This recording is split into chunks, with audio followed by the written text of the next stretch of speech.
Welcome back to the Win with Dice podcast, a podcast featuring members of the Win with Dice team. I'm Calvin, and I'm joined here by Ramon. Hey guys, welcome to the Win with Dice podcast. Oh, Calvin already said that. Oh no. Oh shit. Bit of an off Botched day. that intro. I'm just FYI, I was very sick earlier today, and I've mustered enough strength to record this podcast. Yes. So if I'm a little off today, folks, I'm sorry, but welcome to the show. This is the show where Calvin and I talk about our games, playing them and running them, and through the act of retelling and diving into certain topics, I hope you glean some information that can better help you plan and play your games, as well as inspire you to try out DMing, try to see what the other side of the screen is all about. That's what we're here. That's what we're here for, trying to make new DMs so more people get to play this game, and it becomes infinite. Yeah. Sky's the limit, you know what I mean? So yeah, welcome to the show. Yeah, we want to take a casual approach, so it makes running RPGs feel a lot less complicated or a lot less opaque or obtuse. And yeah, I think that's a fun part of the show. So let's just hop right on into it. We've got a Pathfinder game to talk to you about today that I really want to get to because it had some interesting combat stuff going on. So before we get to that, we got to go ahead and do the Win with Dice weekly GM tip of the week. Yes, the Win with Dice weekly GM tip of the week, brought to you by Ramon this week. Yeah, this one's coming from a recent Matt Colville video that he put out. The video is about like oracles, visions, and prophecies, like how to implement it in your game. But this tip isn't really about that, I guess. But it was something that he brought up, like giving the explanation of like why his like visions he gave to a character didn't work out, and it was because there was like a miscommunication of like the like of like the direction that the part, like what was needed to be done, like the actual goal, right? So essentially their party was moving through trying to get a caravan through like a forest, essentially, to this place. Forest is pretty dangerous, that's why they're there. They stumble across a dungeon, and Matt gave one of his players like a vision of like the future. It's essentially it's like them not going into the dungeon, and the place that they're trying to get the caravan to is like on fire, and it's all apocalyptic and stuff like that, right? So the party assumed that like, wow, we should not go into this dungeon right now. We need to get these people to the town and figure out what's going on, the place where they're trying to get to, and figure out where they're going. But he really wanted them to go into the dungeon so they can solve the problem and not bring apart that bad prophecy, right? Right. But that was like a miscommunication on priorities, right? It's like the players weren't gonna let the caravan just kind of sit up top while they go and delve into this dungeon. It's not the caravan's gonna pause, right? Just wait for them to come back out just because they're like, oh cool, we need loot, right?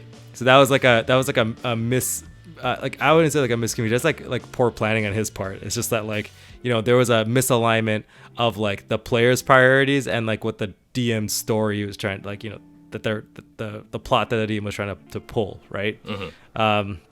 And that's where I really want to get to. It's like if there's a place or an event or something that you really need your players to do, like it's very plot relevant, like make sure that their goals and like the plot's goals kind of align. I mean, there's this whole thing about like railroading, but like railroading isn't like it's bad, but it's not like a terrible bad thing. I think Matt Colville says it all the time that like roller coasters are on rails. Yeah. Right. It's like if there's a high moment that you want your players to get to in the story, then you need to like point their trajectory to there. So make sure that you're like, okay, I know how to direct my players to where I need them to be.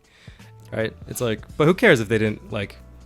They're like, oh, we didn't solve this problem. It's like, no, you get to this cool plot coupon and get a monologue and save a dragon from a princess and stuff like that, right? So yeah, sometimes you do gotta nudge people in the right direction. Like you do want to like step back and let players have that flexibility to do whatever they want. But at other times, it's like you have these certain elements prepared. So that's certainly what you want to try to like nudge people towards, if possible, without like forcing their hand in a way, if that makes sense. There's also the matter of like moving things to where people are going. Right. Exactly. Right. It's like maybe that dungeon that they walked past in the forest, you can just reskin it or remove it to put it somewhere else that's like further along in the plot, so they hit it naturally. The thing is that railroading is bad is when it's obvious, right? Where the DM is not taking into consideration the player's character's wants and like their agency. So it's like if you're just trying to hardcore be like, no, you can't do that, you have to go do this. That's like railroading essentially, where there's no like you tell them where they need to go on the map, and you don't tell them how to get there, right? I think your Crown of Dragons campaign is a good example of you just set time limits. You're like, you have to get there by the end of the month. I don't care how you get there. I don't care when you get there, but you better make sure you're there before the end of the month, or something bad will happen, right? That's like a good thing. Another example of what I do in the pirate campaign, I geolocate plot points. So it's like, I know that I was like, if I'm sending them off somewhere, I'm gonna have to I want them to come back. I'll make sure the important thing's back where they started, right? So it's like, it doesn't matter when they choose to get back here, but as soon as they get back here, then it's like plot kicks in, right? Yeah, it's sort of like a matter of like you're not directly telling them what to do, but more so like the thing you want is over here, or you want to avoid something and you need to be here to do that. Like you put the spot on the map or whatever it may be. And then it's just like, you don't have to tell players, okay, you need to be here, you need to go this way, you need to do that thing. It's just, this is your character avoiding something terrible, this is your character getting something great, there's something here that you want, and it just happens to be right here at the end of this track that I've made. Secret track is you don't even see him, it's just invisible. It's like exactly, that's the behind the scenes part. yeah But yeah, that's your weekly GM tip of the week.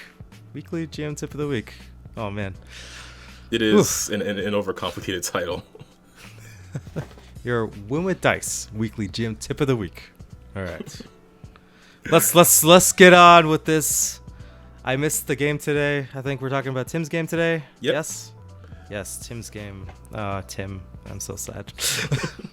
Yeah, you were a little out of commission, and so was Silrona, doing what he always does, disappearing mysteriously. But yeah, we can get back to talking about our friend Tim, who's been running Lost Mine of Phandelver, the 5e adventure for us, in Pathfinder 2. So, most recently, one of our goals, or one of the larger ones overall, was finding the dwarf Gunnar, who had originally hired us many days ago.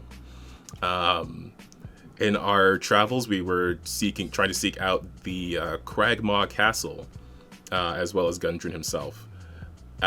We got help from a druid who was in the ruins of this old town. We helped deal with some things in that town, including a massive green dragon, and a whole bunch of undead, and these small wooden creatures that really messed me up personally. Mm-hmm. But we were able to finish the previous session with us arriving at that castle. We split into two different teams, which allowed us to sort of make our way through the castle, one going loud, one going stealthy. And then we sort of split up to do some searching after we handled at least the enemies that were visible. Towards the end, we ended up with all of us sort of all over the place. Kavo, our half-orc barbarian. I'm half a tree. Ooh, that'd be an interesting ancestry. He was at a certain door. Bren, the ranger with the great punching, he was doing some looting. Teeks, my changeling druid, was right behind Bren. Silrona, our cowboy wizard, I should say, was peeking behind a curtain where he saw a desecrated altar and a well-dressed goblin that was flanked by a couple others. And Thalum, our shield-based fighter, he opened a door to another room where he saw bugbears, a wolf, a elf, what do you call them? The dark elves. The dark elves. A drow. Drow, yeah. and the unconscious form of Gundren. And that was sort of where we ended off, and then that was right where we picked back up. Mostly starting with Phalum, who, after he kicked down this door, because we're all badasses who kick down doors, entered this room with this bunch of people in it and tried to apply diplomacy to sort of soothe the situation. Unfortunately, that was met with a response of drawn weapons. Meanwhile, Silrona. So the thing that's been going on with Silrona whenever Ramon can't make it to a game is that he will disappear into this sort of Western dimension. I'm not really sure what it is, but at least behind like this cloud of dust and a single horseshoe, where he returns to whenever he returns to this plane. Yeah. It's essentially the other. It's a Western plane. I guess it's just like the. But it's basically like the same as any other D&D plane, like the plane of fire, the plane of water. This is the plane of westerns, where you have to go and be a cowboy, which is mostly just everyone has cowboy hats and spurs and talk with that the cowboy accent, but everything's pretty much the same. It's just like it's like a theme park essentially. I had made the suggestion to Tim that we should play a game in there at some point. I was trying to nudge him because that was just something I really wanted to do, because I recently saw this picture of like, it was like a fantasy character, but it was like a centaur sheriff. Oh man. I saw that and I was like, that is like, you just like, when you see a character and you're instantly like, you want to build a whole world just so that character exists. Yeah. Yeah, I was man, that would be so cool. I want to do that. I was trying to nudge Tim into it, but I don't know. Maybe I should do it myself instead of putting that pressure on someone else. We can pair pressure Tim together. That's not better. maybe like after Tim wraps up Mines of Phandelver, like maybe not like right after, but like it'd be funny if like all of our characters were just like, instead, like it would be like Silrona's like, I need you all to come with me, and everyone just becomes cowboys. Oh my gosh, cowboy teaks would be brilliant.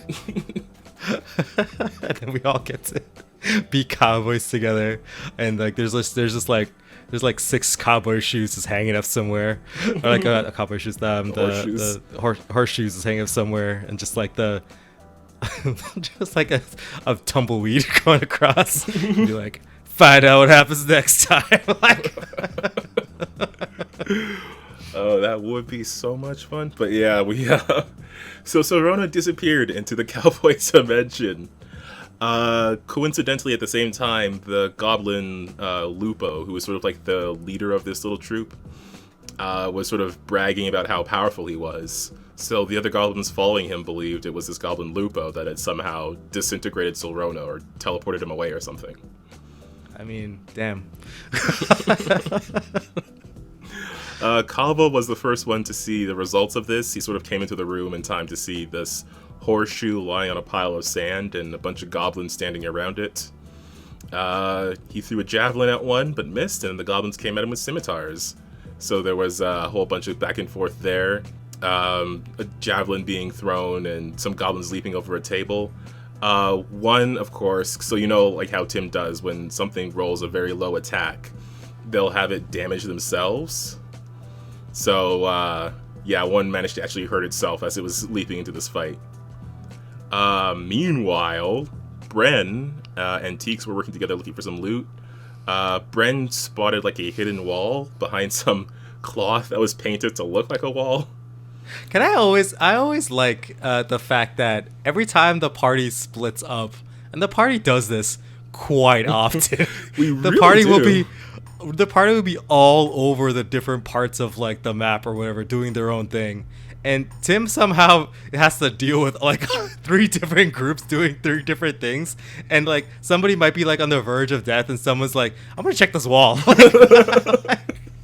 Like it really does kind of feel like an A and B plot of like a TV show where it's like there's like a problem with like a family member or something like that, and the other one's like, I gotta paint my room, and then it's like cuts back and forth from like the serious stuff to like tomfoolery. Like, oh man, damn it, I'm so sad I missed the game. Yeah. Yeah, I mean, it was. I think it would have been like another entrance we could have found if we had taken some time to look for it, perhaps. But yeah, so this Goblin Lupo, still sort of in shock about the current scene, tried to go at Cavo with his own weaponry. Cavo, of course, was not having any of that and landed a crit on him, kind of like stapling this goblin to a wall with his pickaxe. Then, like on the backswing, killing the next one. And then there was just one of them left.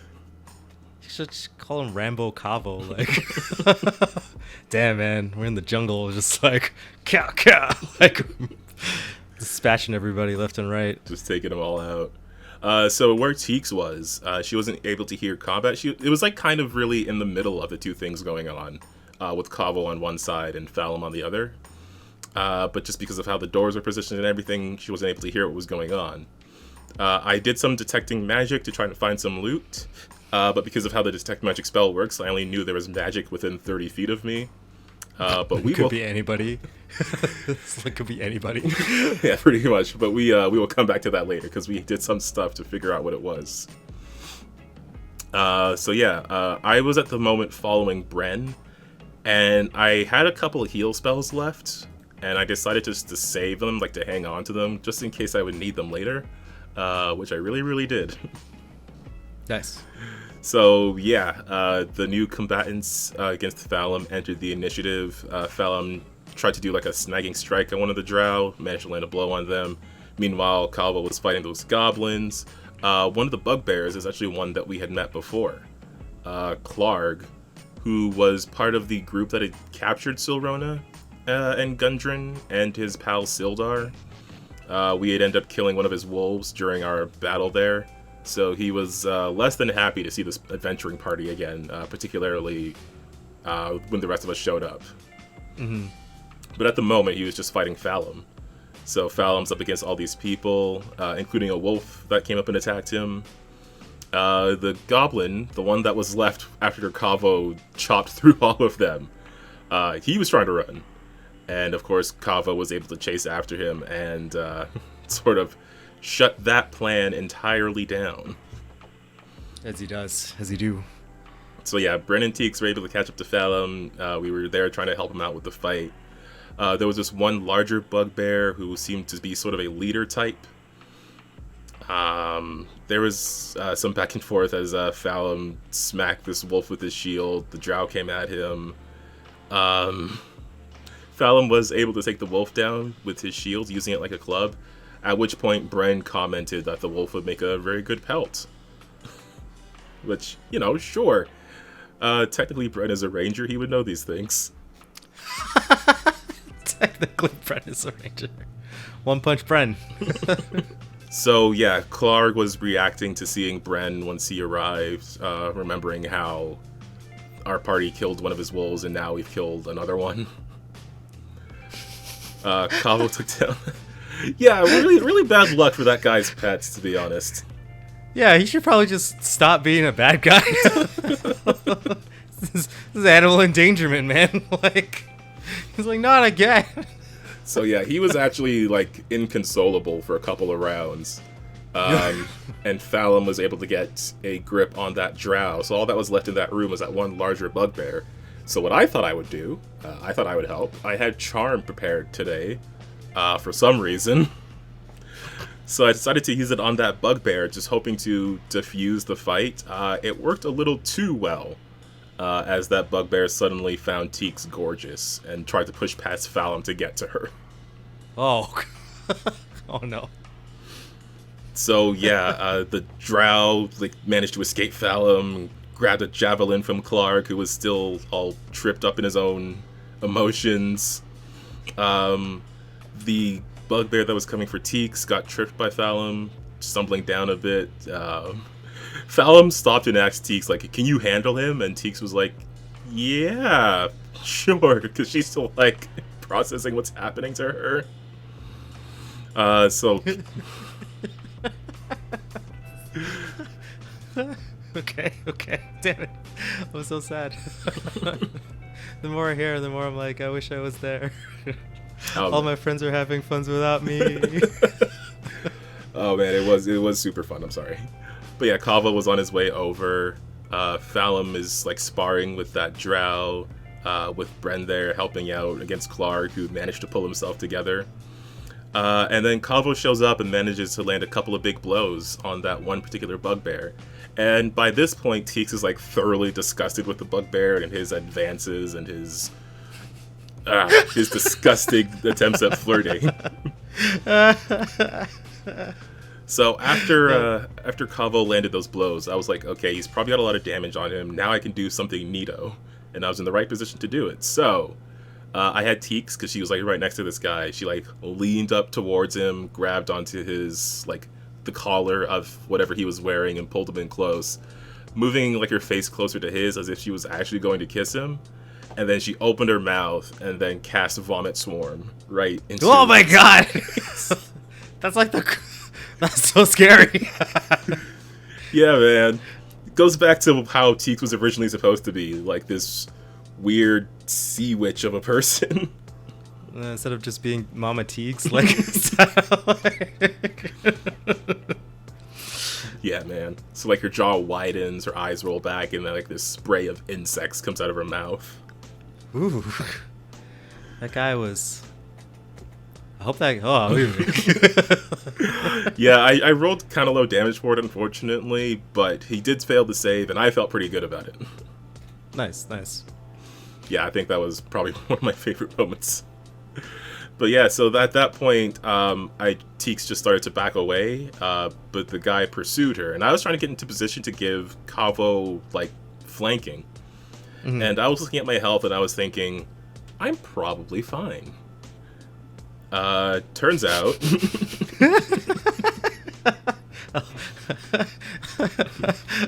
At that moment, you knew you fucked up. Basically. So yeah, while Chibi was making a comment of "Don't bug Teeks or she'll bug you back,"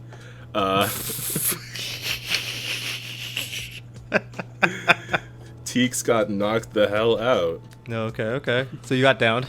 I sure did, and I was at dying 1, and it was a familiar position to be in, having one of my characters dying. You're like, yes. I've been here before. So while I'm on the ground, the battle is still going off. This drow was clawing at Fallum, landing some slashes. Fallum tripped her down. They were really sparring back and forth. Kava was battling against a larger bugbear. King Grohl was his name. Like more blows back and forth. Clark was on his feet, swinging at Fallum, damaging the shield.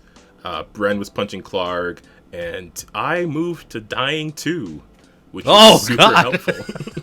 Oh no! Yeah, I was getting pretty nervous there.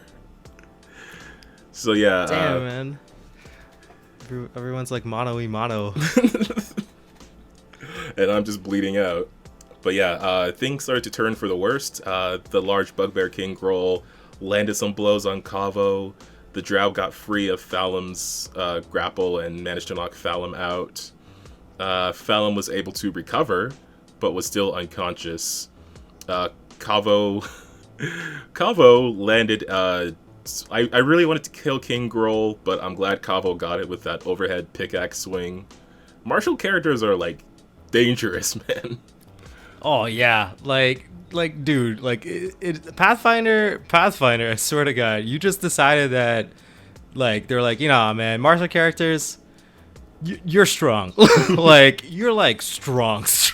They're like, do you want to put bodies in the ground? Play a martial character. Basically. Like, oh my god, like it's terrifying. Like truly terrifying. And Corey keeps playing these characters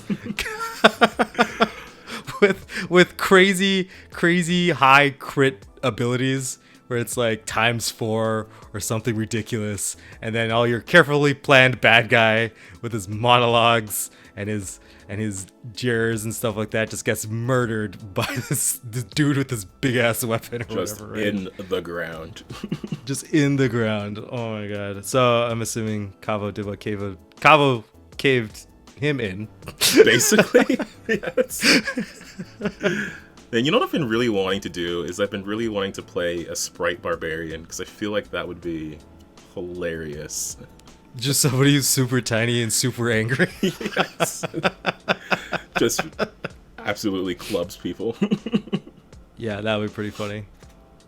But yeah, so Kavo took out King Groll and then moved into the other room, landing the first actual blow to land on Klarg, whose attacks failed on Kavo because Kavo is very tough. Mm-hmm. Bren was fighting that drow, and I managed to go to dying 1. Nice, nice. I'm glad that everything's happening. You're like, and I'm not dead yet. Not yet. But yeah, the drow knocked out Bren, went to Kavo.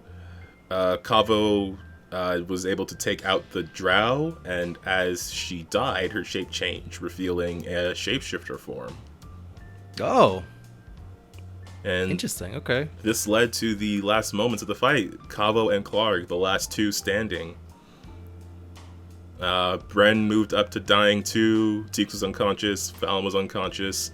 Kavo, because of course it's a 3-attack thing, a 3-action round for Pathfinder 2. So Kavo missed 3 times. Klarg missed 3 times. Oh, it was just intense martial duel. Exactly. Everyone's just parrying blows. Bren actually ended up going up to dying 3. Oh no, not Bren! No. So at this point, Kavo stops to pour a healing potion down Bren's throat. But as Bren got back up, Klarg just showed up and knocked Bren back down, saying, "This fight's between the 2 of us." Oh my god. So Bren was at dying 2. Oh, jeez. Kavo attacked again but missed. But after that, Klarg got a negative roll, which ended up with him dropping his sword, leaving him disarmed. Oh, shit. And then Kavo was able to land a hit, cutting through Klarg's forearms. And then Kavo followed up a downward swing with an upward attack that sort of pierced through Klarg. And of course, I think because he has like a draconic barbarian background, I forget what the thing is. Barbarian instinct, I think. Instinct or totem or something like that, yeah. Yeah, something like that. Because he's a draconic barbarian. He does fire damage included in his attacks. So as he's lifting up Klarg with his pickaxe, Klarg's body is like burning as Kavo is roaring. It was a very epic victory. Nice. And yeah, man, it's just like so sad. It was very scary because I don't know. I mean, I don't know if Klarg would have been able to take down Kavo, but if he got some actual good hits in, because there were quite a few times where Kavo missed but did high damage on the damage roll. Mm-hmm. So I think Klarg could have pulled it off if he had some better attacks, but that was real scary. Yeah, for sure. I mean, Kavo's not indestructible. He's just kind of thick, right? Like, so yeah. if the tides were like in the bad guy's favor, then Kavo can totally could have gone down, but he didn't. And this was one of the most epic fights that I missed, and I'm so sad. Oh man, I wasn't even there to help out you guys. I was in Cowboy Land, being sick. Yeah, I feel like if he had one more person, the balance would have been much different. Mm-hmm. But yeah, that was I don't know the last time I came that close to a TPK. I think Teeks has come pretty close to dying more than a few times, but very rarely has it been a position where there's like only one person left in the party and everybody is unconscious or dying. Yeah. I don't think I've ever had that moment, actually. Like, very rarely. I mean, like, maybe one person goes down and then the fight starts looking kind of scary. That's when you're like, I think it's going to be a TPK. But never actually, like, played through, like, everybody is downed kind of scenario, except for one person kind of stemming like the total party defeat, right? Yeah. Because, like, I mean, for sure, if Klarg won that fight, and Tim mentioned this afterwards, like, he definitely, if everyone was unconscious, Klarg definitely would have just, like, gone around, stab. Just, yeah, it would have been like new characters time. Like, yeah, I could have done my fairy barbarian, but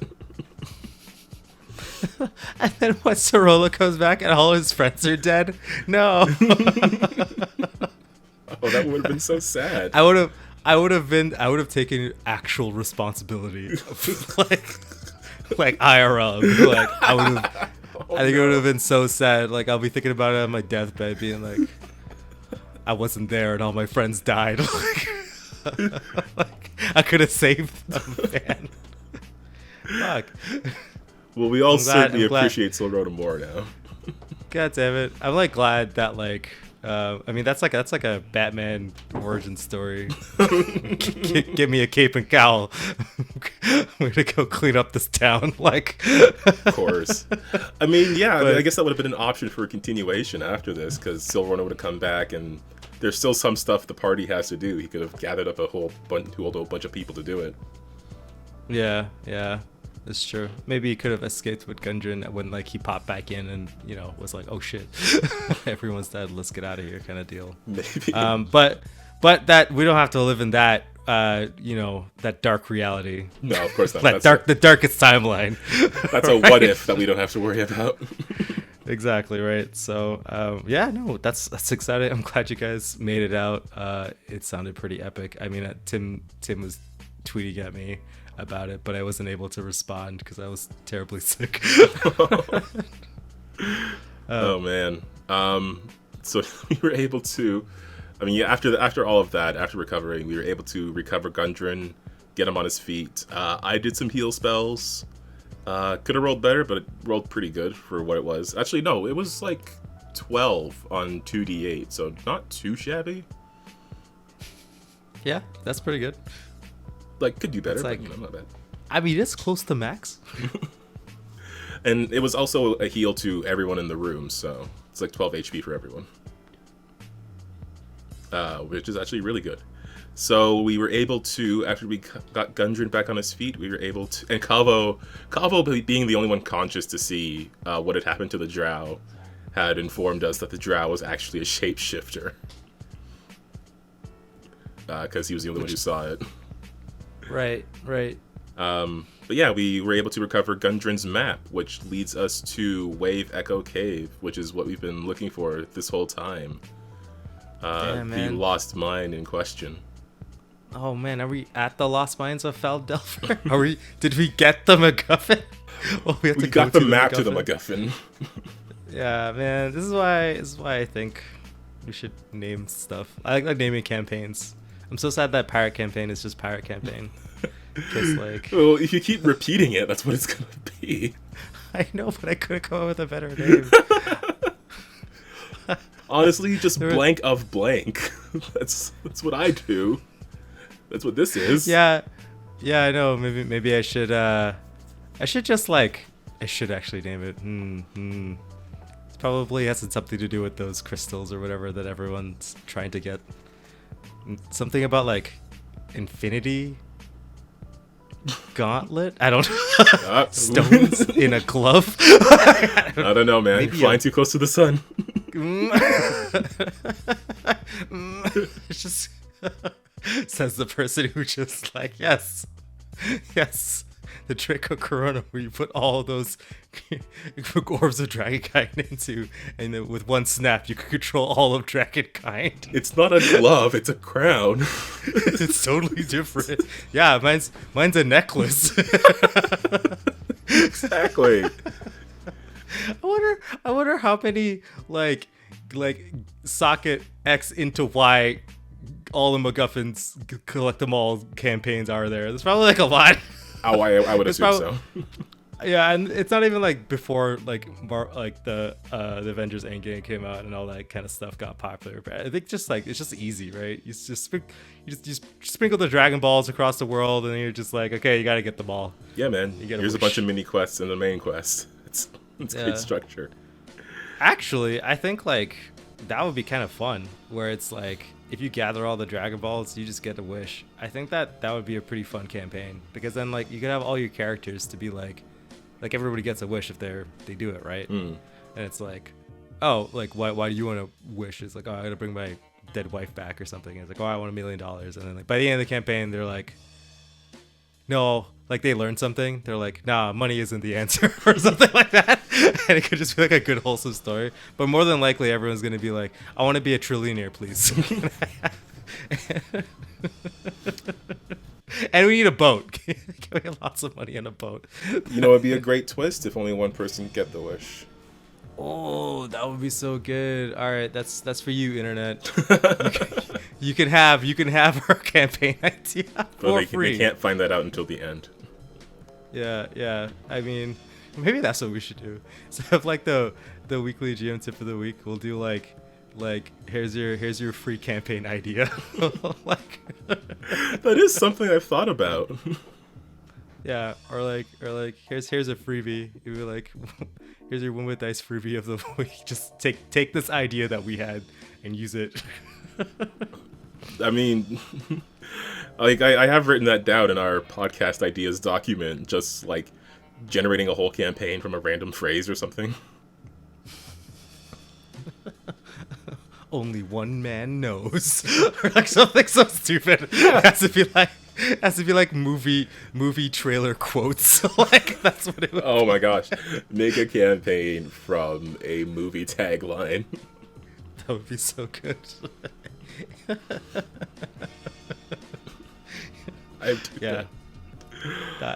So yeah, we were all trying to recuperating. Bren was skinning a wolf. I was at the moment planning to do the refocus thing, which my character needs 10 minutes for, because I need my focus points back so I can do my focus spells. Mostly so I can transform into animals. That's the main thing I want to do. Mm-hmm. So I was trying to do that. Kavo and Fallon were looking around. Fallon was in the kitchen looking for drinks, and Kavo was checking some of the closed doors, because there were still a few that we hadn't gone into yet.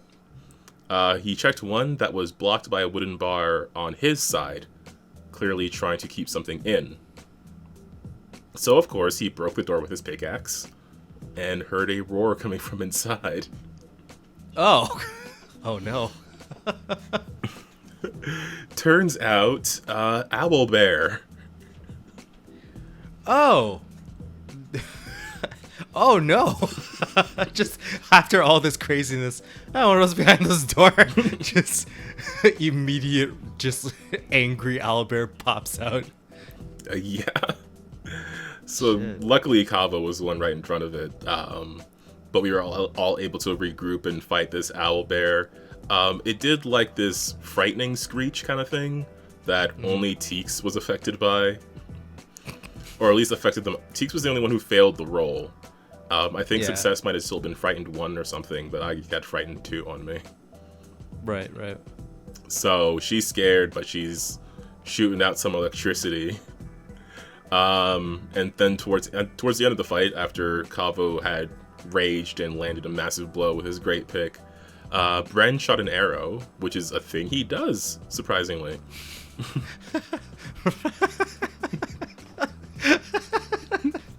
Oh man, stop! I can't even handle it. The idea of Bren shooting an arrow. It's just too funny. It's in his character art, I guess.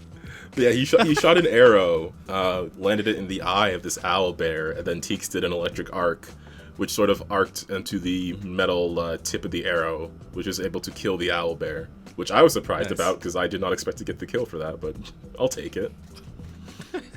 Teeks never getting the kill. Finally got one, eh? Yay. This one's mine. It's fine.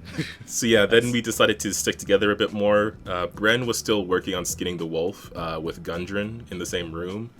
Kavo, Fallon, and Teeks were sort of checking other rooms. Teeks was sort of like, because I really wanted my focus point back. So Teeks was just chilling in a space that was nearby the rest of them, where she'd be able to hear if something went down. And of course, something did go down, because one of the rooms had some bugbears in it. Which Calvo and Fallon made pretty quick work of. Teeks was in the back just like occasionally pew pew pew with some spells. You just like look over, you're like, oh, zap. Yep, just basically every turn was a zap. Because like the thick boys are just handling business. The thickest of boys. Bren was catching up Gundren on everything that had happened since we last saw him, and then there was one more room. Kava opened the door to find a bunch more goblins, but these ones were actually just lying sick on the ground and in pain, because they had recently had the chef's special meal. Oh no! Oh my god. Fortunately for them, Kava was there to take care of them with a pickaxe. Yeesh. And that's relentless. After that, we by that time we did get hurt a bit more, so Teague had to go and give everybody a treat wounds, which I assume she ended with a little kiss on the forehead for each of them.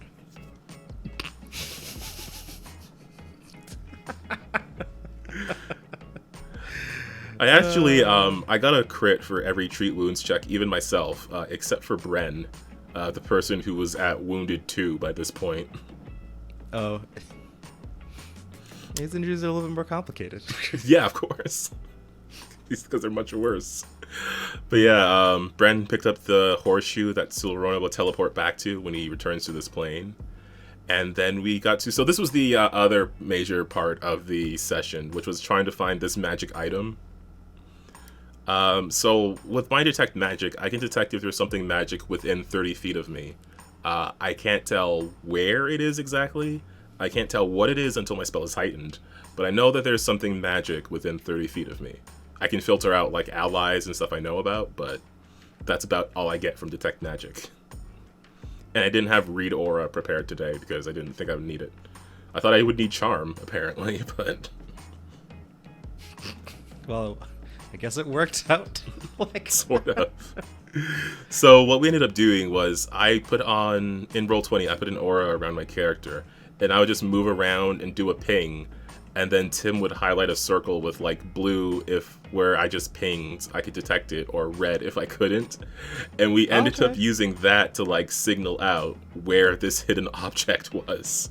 You guys played a little mini Minesweeper game, basically.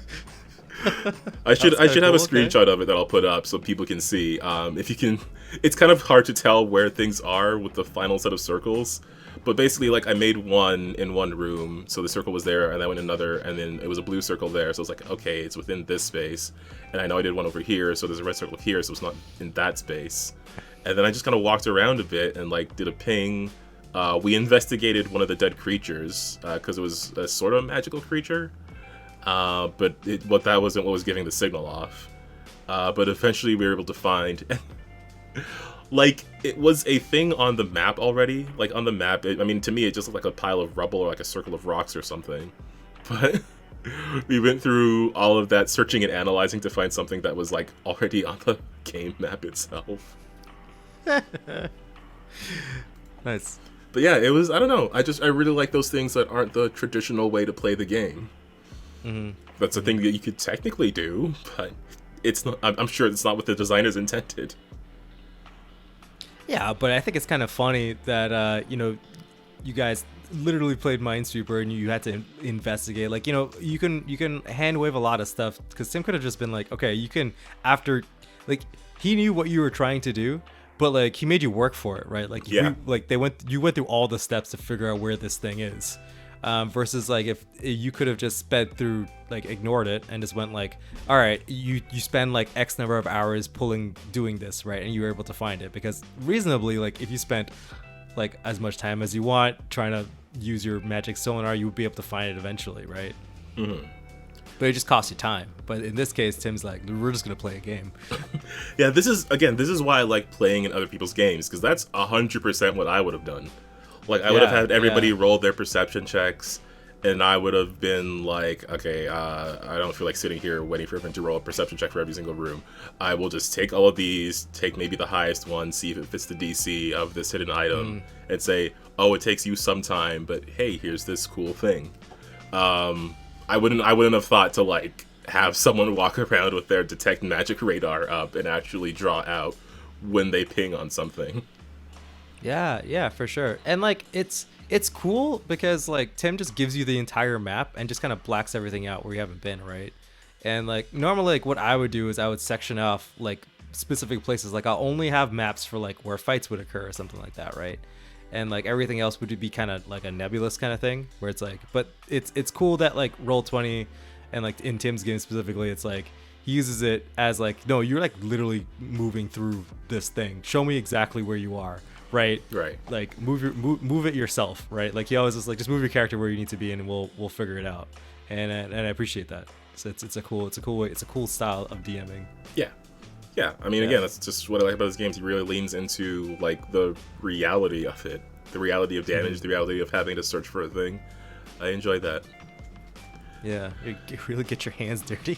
Yeah, kind of deal. Quite literally, actually, when we were inspecting that Grick, had to do some prestidigitation because Fallon was helping to cut up the creature, so we had to. I was say, everyone's elbow deep in guts all the time in that game. Quite a bit. Always just full of, everyone's hands just covered in all sorts of biological matter. Some form of goo. Some form of goo. So yeah, we found sort of like this small statue. We applied some analysis to it. The wizard wasn't there, so Teeks had to pretend she was the smart one. Put on her smart glasses, like, let me take a look.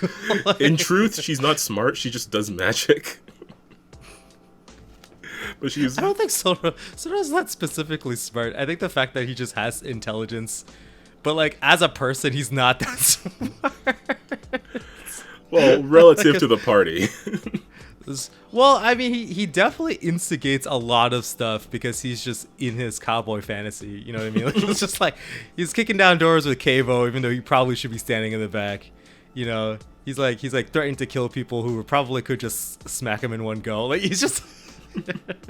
He's definitely a funny character. He's so frail, but so boastful at the same time. I mean, the difference between intelligence and wisdom. True, right? So yeah, the statue is sort of tied to an elven deity of knowledge that we weren't able to identify, but we could figure out what the statue was capable of, which is that a non-evil character or person can ask the statue one question and will answer truthfully, but then they can't ask another question. Oh, that's cool. Yeah, so I don't know how that's going to get used. But... Definitely going to steal that item. That item sounds cool as fuck. Well, it says non-evil, so hopefully it's useful for... I mean, I think most party, like the actual only PC in any of my games that could use it is like, it's Macy. I think it's only Macy. Macy is the only good enough person in all of my campaigns to use it, which is bonkers to me. Because she's so pure of heart and pure of mace. She's pure of mace. Yeah, definitely the strongest and the nicest person in all of my games. Yeah, I miss Macy too. Everybody else is a bunch of murder hobos. At least Macy's got goals and dreams, man. Everybody else is like, where's the money? I'm gonna kill you. Oh man, it was a really fun character to play. Yeah. So we were able to recover this statue, and then we went back to meet our druid friend, who basically told us that after everything we've done, it'll take the goblins a long time to regroup at this point. So we've done some good here. But he'll head back to Thundertree, the ruined town he was from. We rested up. I was able to finally patch up Bren, remove his wounded condition. And yeah, we kind of ended with us getting back to Phandelver, because there's kind of a handful of things we want to do there before moving on to the actual mine itself. Yeah. Certainly some people we need to catch up with. So, yeah, that's about where the session ended. And again, that was a pretty harrowing fight. That was pretty stressful. The dice were very back and forth as to who they were favoring in those moments. Especially with Bren getting to dying 3.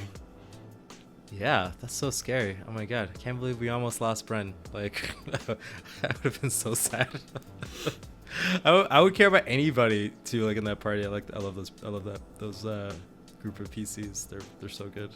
But yeah, no, but it's cool because like I think Tim got his like climactic battle, right? That was like the end of an arc, and like we like defeated the goblins, and like there was a big boss, and there was like a standoff, right?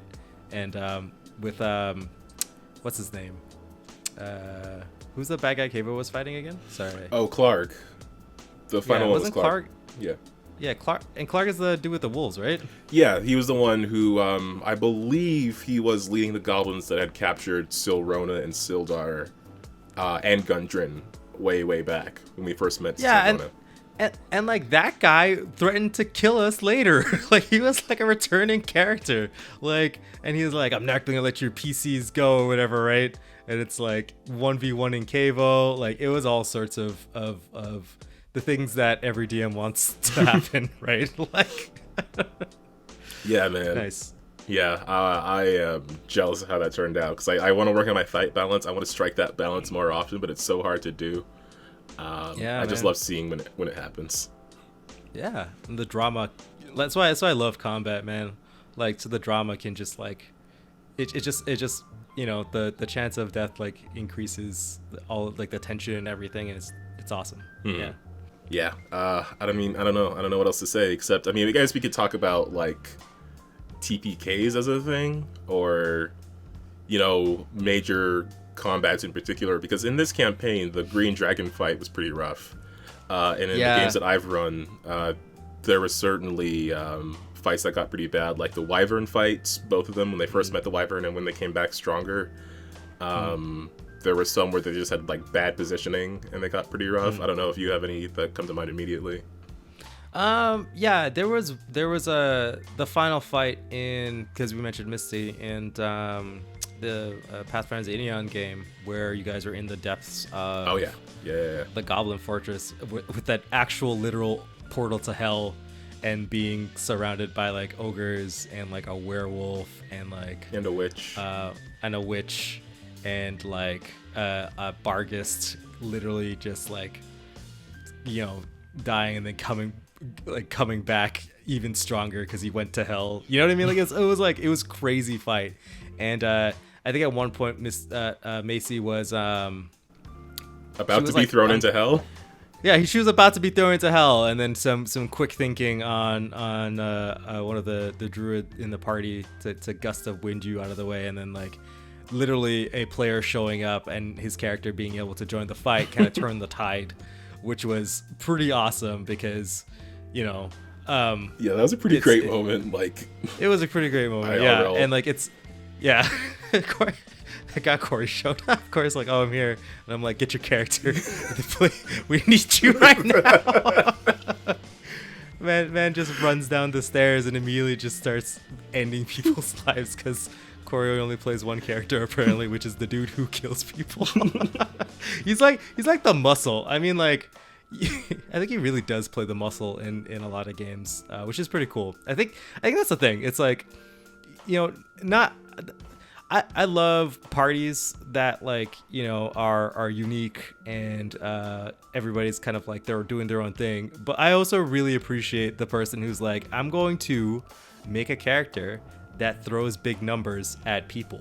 Yeah. Like, it means I can rely on that guy to, you know, like deal with problems I put in front of the players while everybody else gets to kind of like have their own fun, right? Right. It's not like that, you know, I think that like if a party doesn't have a heavy hitter, like it's a little tricky. It's a little tricky to balance fights to where they feel like, you know, desperate enough. But still the party comes up victorious, right? Yeah. And even sometimes with the heavy hitter, like you don't want to have to like balance around them specifically, but you might find yourself in that position where it's like this creature is pretty rough for everyone else except for this one person, and is that balance? I don't know. Yeah, and it's really just timing, right? It's really just like at that point how you need to connect that big bad guy who's going to challenge that one player with that player as soon as possible, right? So like it's hard to, like, as soon as they you know get within fighting range, right, and they're just duking it out, then everything's fine because like everybody else is going to be like supporting them, right? But like it's those moments where you know, everybody moves up and you're just like, well, I have to demolish this poor person to get to like the actual person this person's supposed to fight, right? Yeah.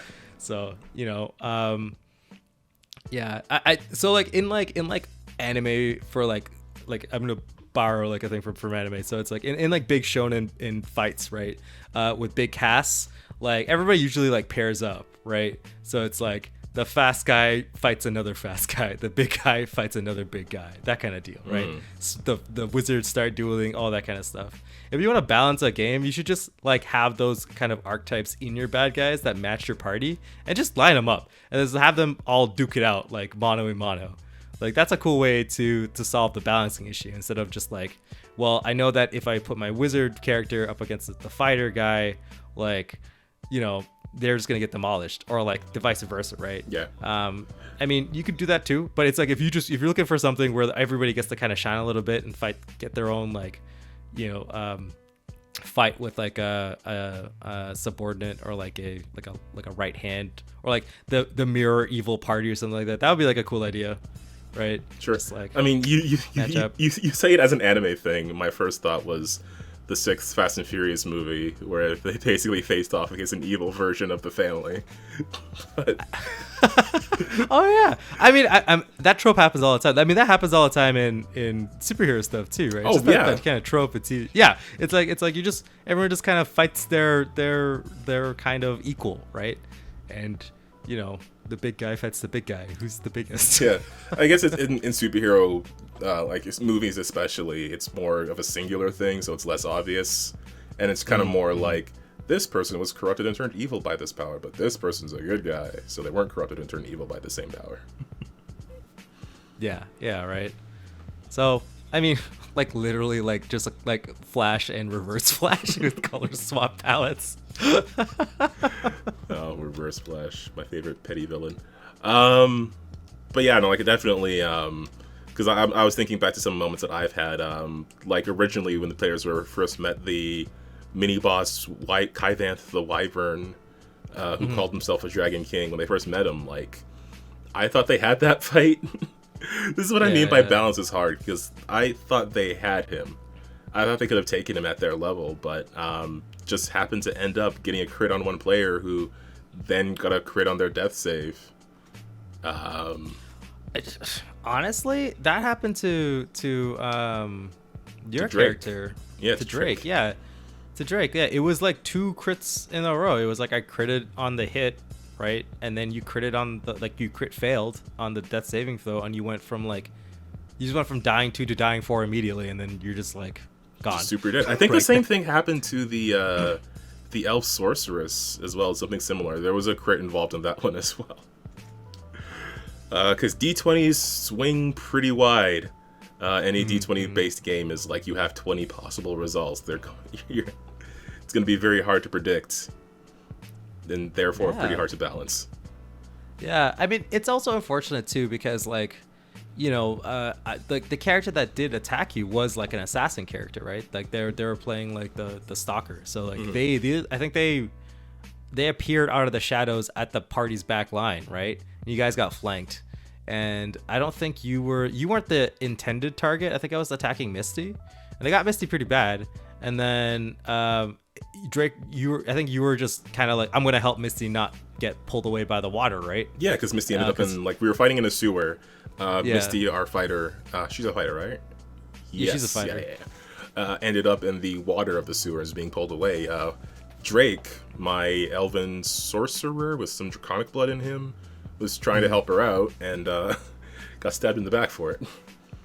Yeah, it was super sad. I mean, super dramatic, but like super sad. Oh, yeah, you're like sure. Trying to, you know, you chose, instead of defending yourself, help your friend, and cost you your life. But you know, Misty's still alive, and everyone still remembers Drake, and Drake may or may not be in the clutches of a necromancer. So like, we'll see whenever the party gets there. I want to go there now. But, like, I want to find my buddy. Yeah, you know. So let's see if you ever return to that town, and maybe that town will be in the grips of dealing with this necromancer and the power of draconic undead Drake. Ooh. Drake returned.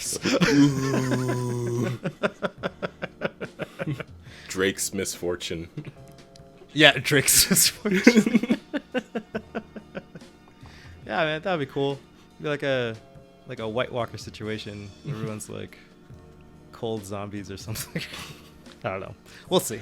We'll see. But yeah, definitely want to explore more stuff with combat. I don't know if you're listening to this episode, if you've gotten to this point, if you have some interesting combat stories, why not drop them below? If there's something maybe that you were a player in that got pretty harrowing, you weren't sure you were going to make it, or maybe as a GM you put something in front of your players that you thought they could handle, but it actually turned out to be a pretty big fight, or you planned to have a pretty big fight and it actually worked out in your favor.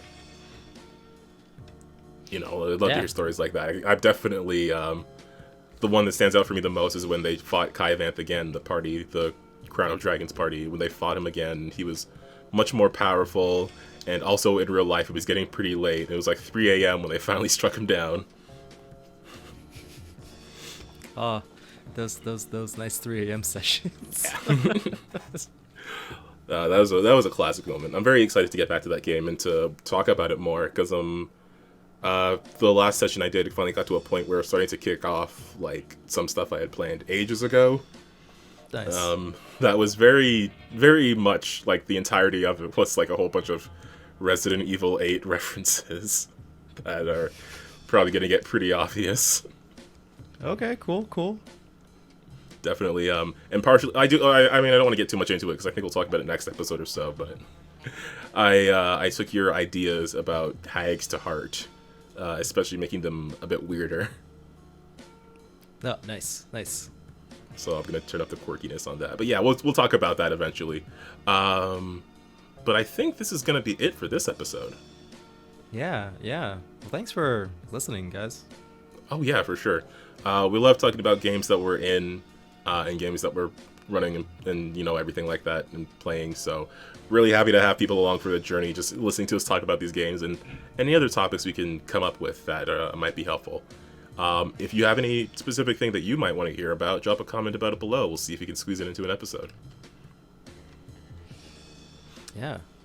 And of course, you can also reach us on Twitter at winwithdice or our website, winwithdice.ca. We have a comment box that people can submit things through. I don't think anyone uses it. I kind of just put it there for it to be there. Well, if you want to submit something to us, please do it there. Sure, why not? You can actually go there and check out some artwork that sometimes doesn't make it into the shows, like some art of our Lancer characters that one of our players, Steven, drew for us.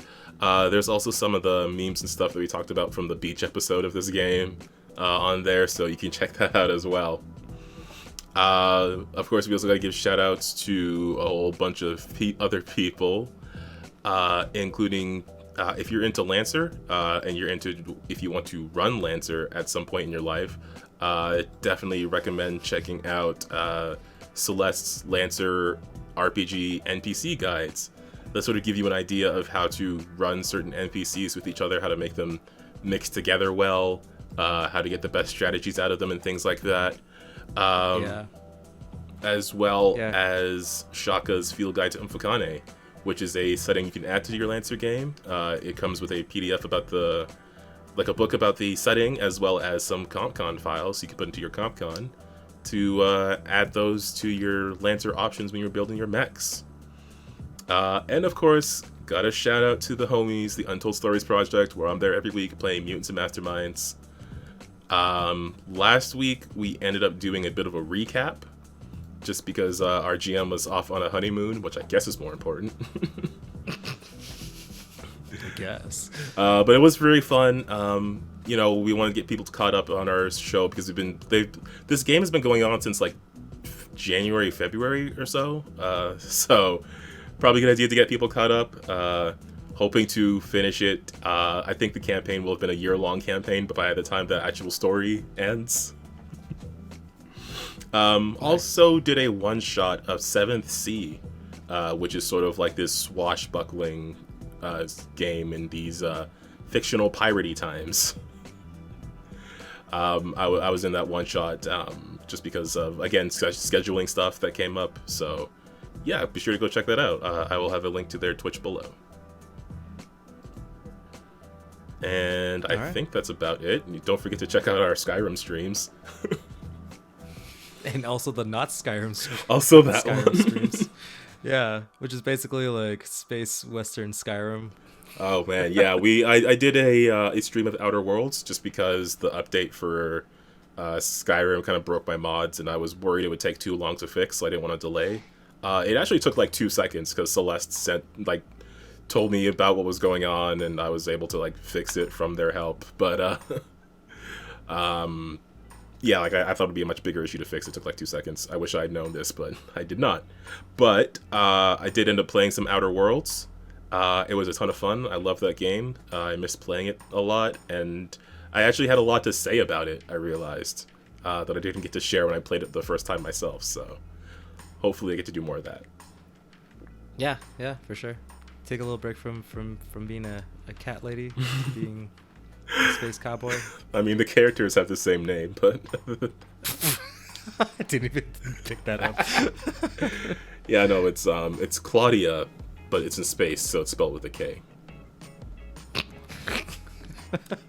Of course. Yes, that's how it works. So if you want to see that adventure start, be sure to check out that stream episode. And yeah, I think that's all we got to cover today.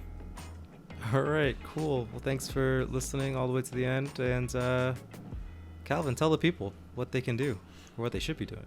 Well, the one thing you should be doing after this episode, before this episode, even during these episodes, is to remember to keep on winning with dice.